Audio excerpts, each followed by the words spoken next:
ఇంకొకటి పరిపాలన విషయంలో రేవంత్ రెడ్డి గారిని కాంగ్రెస్ను విమర్శించడమో కాదు, మీ పార్టీనో కాంగ్రెస్నో కానీ జస్టిస్ పిసి ఘోష్ కమిషన్ను వేసింది మీరే కదా.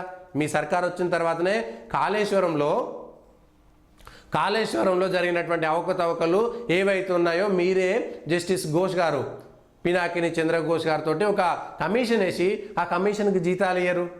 ఆ కమిషను ఆ అధికారుల నుంచి ఫైల్ అడితే ఏ ఒక్క అధికారి కూడా సహకరిస్తలేడని ఆ కమిషన్ చైర్మనే చెప్తున్నారు. అంటే అధికారులు భయమా? గతంలో జరిగిన తప్పులను తేలిపోతాయా?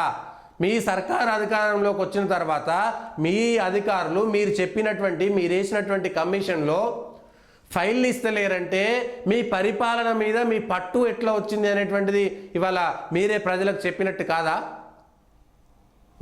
మీరేసినటువంటి కమిషను ఒక జడ్జి గారు ఆయనకే 3 నెలల నుంచి జీతం ఇవ్వాల్సినటువంటి ఫైలు ఆర్థిక శాఖలో పెండింగ్లో ఉంది అంటే అర్థం ఏమిటి?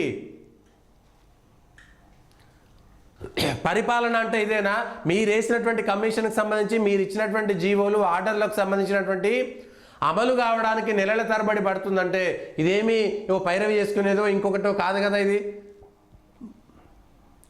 ఇది ఎవరికి మచ్చ? మీ పార్టీకి, మీ సర్కారుకు, మీ పరిపాలనకే అద్దం పడే విధంగా ఉంటుంది కదా.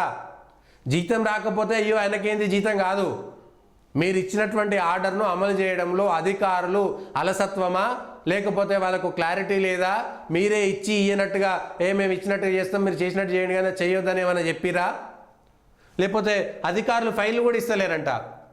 ఫైళ్ళు ఇవ్వకూడదని నిర్ణయం తీసుకుంటే విచారణ బాధ్యతలు ఎందుకు అప్పగించారని కమిషన్ చైర్మనే మండిపడ్డారు. ఆయనే కోపగించుకున్నారంటే అర్థం చేసుకోండి పరిస్థితి ఎక్కడ దాకా పోయిందో. ఏం చేయాలి మరి? ఇంతకంటే ఎక్కువ ఏం చేయగలుగుతాం మనం? ఇది జరిగినటువంటి విషయం. ఇంతకంటే పరిపాలనకు సంబంధించి కాంగ్రెస్ పార్టీ చిన్న విషయం కానీ పెద్ద తప్పు, పెద్ద మూల్యం చెల్లించుకోవాల్సినటువంటి అవసరం మాత్రం వస్తుంది.